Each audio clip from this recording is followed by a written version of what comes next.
Alice Gould arrives at a psychiatric clinic accompanied by an elderly man. Her companion thanks her for her bravery, and she proceeds to the entrance. The doctor checks her documents. Everything is in order, including her husband's consent for hospitalization.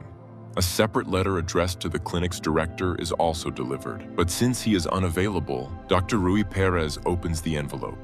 It is a referral from her attending physician, who warns that the patient is adept at justifying any of her actions. Even lies are twisted in such a way that her interlocutor cannot discern the truth, and her intelligence is so high that she can easily deceive anyone, even a psychiatrist. The doctor interviews the woman. Alice insists that she was legally kidnapped by her husband so that he could seize her wealth. However, the doctor has information that she had attempted to poison the man 3 times, leading to her hospitalization. But if she is a poisoner, why didn't her husband report her to the police? Well, in that case, he wouldn't be able to use her money. It turns out the woman might be telling the truth. Nevertheless, he is forced to diagnose paranoia and asks Deputy Director Castell to escort Alice to her room. On the way, she gives her a tour of the facility. The new clinic director has allowed patients to walk in the park and opened workshops, which has positively affected their well-being. Alice hands over her personal belongings, including a lighter, but asks to keep just one book. Castell reads the title, Paranoia and Its Signs, and allows it. The woman is examined thoroughly from head to toe, issued the institution's uniform, and advised to choose a simpler name. Upon entering her room, Alice instantly transforms, pulling out hidden notes and newspaper clippings from the book. It turns out she infiltrated the facility to find out how her client's son, Dr. Raimundo, who was a patient at this clinic, died. The scene shifts to a night when a fire broke out at the clinic, and all the patients were released from their rooms. It was then that the body of one of the twin brothers, who were held at the facility, was found. In the present, Alice wakes up in her room and heads to the morning procedures. Later, in the dining hall, she meets her new neighbors. One of them, Ignacio, seems perfectly normal and is even allowed to drink wine and have his own lighter. At that moment, one of the patients, a short man obsessed with everything, crawls under Alice's table and scares her. Ignacio chases the troublemaker away, but the little man's guardian, a man with the appearance of an elephant, stands up for him. The pair go out into the park, and Ignacio introduces Alice to the twin brothers, Romulus and Remus, who are always accompanied by a girl Romulus considers his sister just because he wants to. The action returns to the night of the incident. Police arrive at the sanatorium and find the murder weapon, a large piece of glass. In the present, Alice examines a letter she received from her client, in which an unknown killer accuses the boy's father of everything. The woman goes to talk to the patients and witnesses a clash between Romulus and the Elephant Man, who is eventually taken away by orderlies. Meanwhile, Alice is taken to Dr. Cesar for testing. She easily passes and even flirts with the doctor. The plot again shifts to the night of the murder. The orderlies discover a broken window in a door, but to reach it, someone would have had to cross almost the entire hospital. This means the killer must have started the fire to divert attention. The strategy is very calculated, something unlikely for an insane person. Once more, it is morning in the present. Dr. Cesar invites Alice for a cup of coffee and continues asking questions. The woman distracts him by commenting on his appearance, causing him to accidentally pour hot water into her cup. He is forced to give her the keys to the doctor's restroom, where Alice goes and causes a blockage.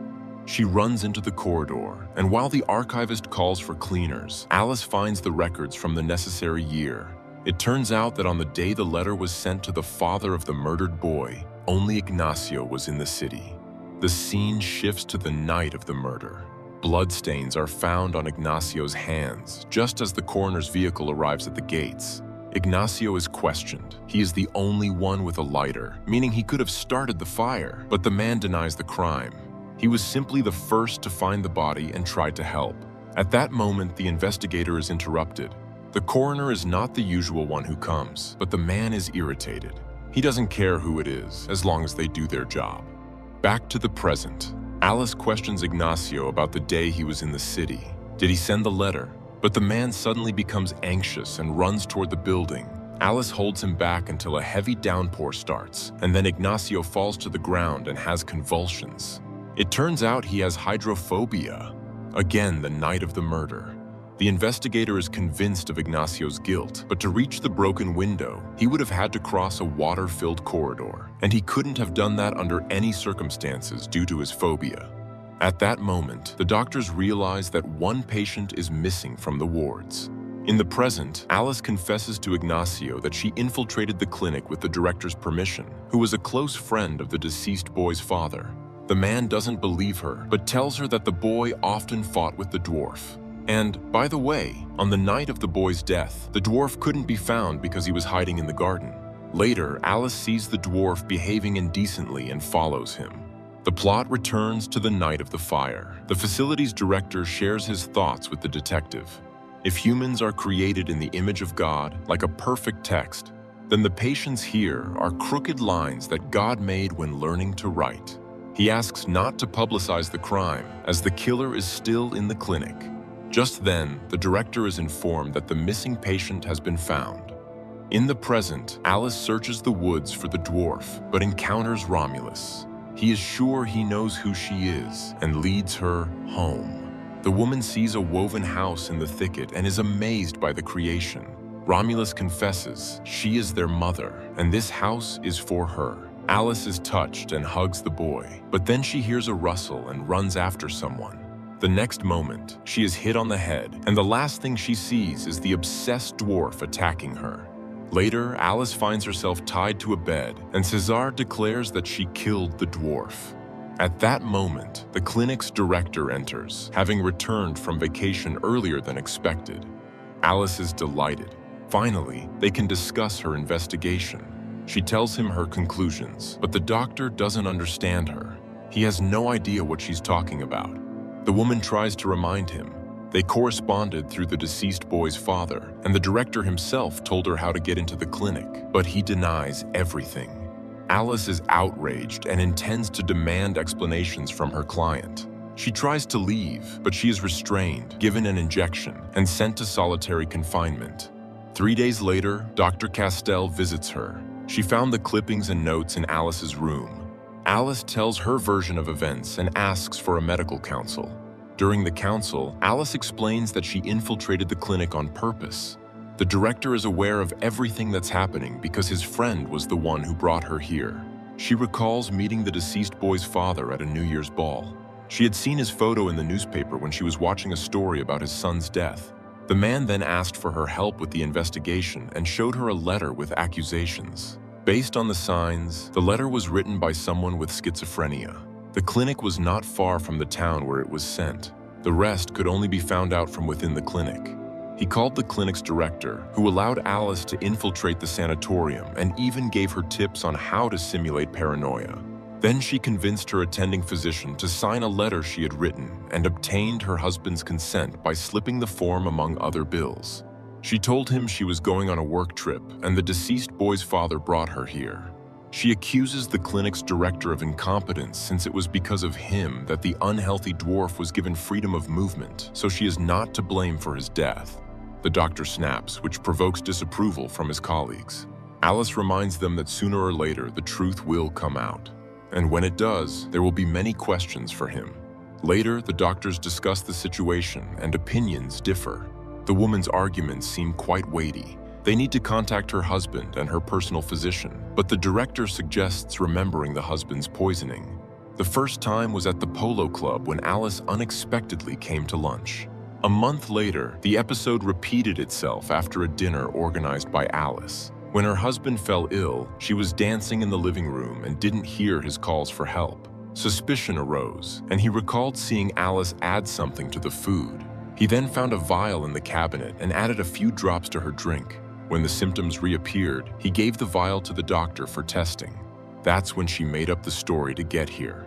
Her diagnosis, a fabricated identity. Nevertheless, Castell and Cesar insist on an investigation. Otherwise, they will go to the police. Later, Ignacio confesses that he saw the dwarf die. The dwarf fell and hit his head because he was frightened by Ignacio, who caught him trying to assault the unconscious Alice. At this moment, Alice notices a man who has been in the room since the conversation began. The director introduces him. This is Dr. Raimundo, the deceased boy's father, whom she supposedly represents. The woman denies it. This is not the man who hired her. She demands they find her husband, but the man is unreachable, and the family doctor is at a conference in Zurich. Alice is subjected to electroshock therapy and locked in a cage. While unconscious, the woman relives recent events as if they were happening again. But now, she notices the barely perceptible signs her husband made to the supposed Dr. Raimundo and the unnatural behavior of the men. She realizes it was all a setup, and she was at the center of the scam. She awakens to voices. Dr. Cesar has allowed Ignacio and Romulus to visit her, and they have come to support their friend. She tells the doctor about her suspicions. Her husband planned everything for her money. Her personal doctor is gone, and no one can confirm her story. The woman suggests checking her bank accounts, but to do that, they need to go to the bank. Another council meeting needs to be called. Meanwhile, the director discovers that Alice has been transferred back to her room, and Cesar goes to the police to file a missing person report. Castel searches the director's office and finds a receipt for a large sum of money from Alice's husband. The director catches her, and the girl demands an explanation.